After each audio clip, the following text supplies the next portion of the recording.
નમસ્કાર, આપ જોઈ રહ્યા છો નેશન પ્લસ ન્યૂઝ. હું છું આપની સાથે હેતલ ભગત.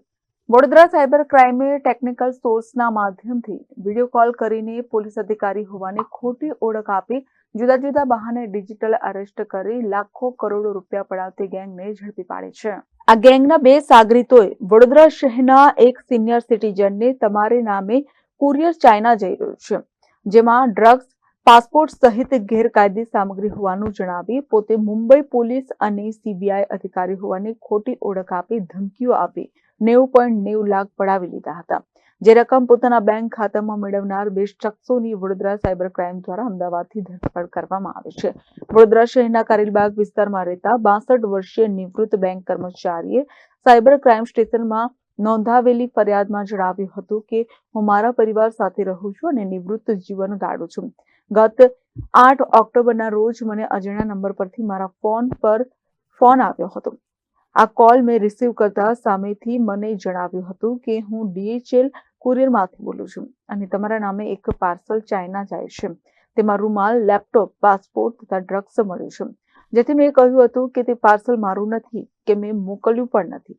તો મને જણાવ્યું હતું કે આ પાર્સલ બાબતે મહારાષ્ટ્ર પોલીસનો ફોન આવશે. ત્યારબાદ મને અન્ય એક અજાણ્યા નંબર પરથી ફોન આવ્યો હતો અને ફોન કરનારે પોતે રાજેન્દ્ર પ્રધાન મુંબઈ પોલીસમાંથી બોલે છે તેવી ઓળખ આપી હતી. મને પાર્સલ વિશે પૂછપરછ કરી હતી અને કહ્યું હતું કે તમને પાર્સલ વિશે બધું પૂછપરછ માટે બીજો કોલ આવશે. ત્યારબાદ મને અન્ય એક નંબર પરથી વોટ્સએપમાં વોઇસ કોલ આવ્યો હતો અને ફોન કરનારે હું સીબીઆઈમાંથી અભિષેક પ્રધાન બોલું છું. ત્યારબાદ તેણે મને વોટ્સએપ પર વિડીયો કોલ કર્યો હતો, જેમાં તેનો કેમેરો બંધ રાખ્યો હતો અને મને પાર્સલ વિશે પૂછપરછ કરી હતી. મને જણાવ્યું હતું કે નરેશ ગોયલના કેસમાં તેમના ઘરે રેડ કરી હતી ત્યારે તેના ડોક્યુમેન્ટ્સ મળ્યા છે, જેમાં એક એફિડેવિટ મળી આવે છે જેમાં લખ્યું છે કે તમે 20 લાખ રૂપિયા લઈ કેનેરા બેંકમાં તમારું ખાતું ખોલી તમારા ખાતાનો તેને ઉપયોગ કરવાની છૂટ આપી હતી અને તે બેંક ખાતામાં 2 કરોડના ટ્રાન્ઝેક્શન થયા છે, જેની સામે તમે 10% કમિશન લેખે 20 લાખ રૂપિયા નરેશ ગોયલ પાસેથી લીધા છે. મેં તેને જણાવ્યું હતું કે મારું કેનેરા બેંકમાં કોઈ ખાતું નથી અને હું મુંબઈ ક્યારેય આવ્યો નથી. તો તેણે જણાવ્યું હતું કે તમારે આ બધી બાબત સાબિત કરવાની રહેશે, જેના માટે તમારે તમારા બેંક ખાતાની માહિતી, એફડી, શેર્સ વગેરે તમારા ફાઇનાન્શિયલ માહિતી આપવાની રહેશે.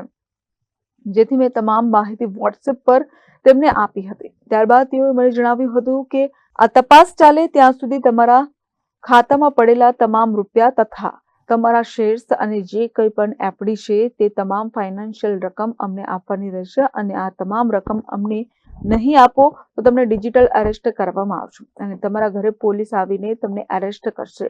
આ વાત સાંભળી હું ડરી ગયો હતો. મારી પત્નીના બેંક ખાતામાંથી ગત 11/10/2024 થી 14/11/2024 સમયગાળામાં તેઓ આપેલા 8 અલગ અલગ બેંક ખાતામાં કુલ 90.90 લાખ રૂપિયા મેં ઓનલાઈન ટ્રાન્સફર કર્યા હતા.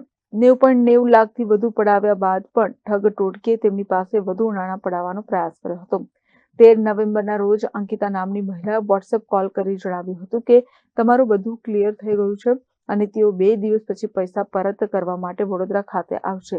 ત્યારબાદ 17 નવેમ્બરના રોજ અન્ય નંબર પરથી તેમને ફોન આવ્યો હતો, જેમાં જણાવ્યું હતું કે અંકિતા અને અભિષેક તમારા ઘરે આવતા હતા અને રસ્તામાં તેઓનો અકસ્માત થયો છે. તેઓ વડોદરા આવવાના હતા. તે બાબતથી જાણ ફક્ત તમને જ હતી, જેથી તમે જ આ અકસ્માત કરાવ્યું છે, જેથી તમારી સામે ગુનો દાખલ કરીશું તેવી ધમકી આપીને 20 લાખની માંગણી કરી હતી. પરંતુ સિનિયર સિટીઝને વધુ પૈસા આપ્યા ન હતા. ત્યારબાદ મારા પૈસા મને પરત નહીં મળતા મેં મારા ભાઈ હિરેન શાહને જાણ કરી હતી અને તેમણે મને પોલીસ ફરિયાદ કરવાનું કહેતા મેં ફરિયાદ કરી છે. આ ફરિયાદને પગલે સાયબર ક્રાઇમ સ્ટેશન પોલીસે વધુ તપાસ શરૂ કરી હતી. વડોદરા સાયબર ક્રાઇમે ટેકનિકલ સોર્સના માધ્યમથી અમદાવાદના 2 શખ્સોની ધરપકડ કરી હતી. Bureau report, nation plus news, Vadodara. સમાચારોના સતત અપડેટ મેળવવા માટે અમારી નેશન પ્લસ ન્યૂઝની યુટ્યુબ ચેનલને સબસ્ક્રાઇબ કરો, બેલ આઇકન દબાવો અને જોડાયેલા રહો ફેસબુક, ઇન્સ્ટાગ્રામ અને ટ્વિટર પર.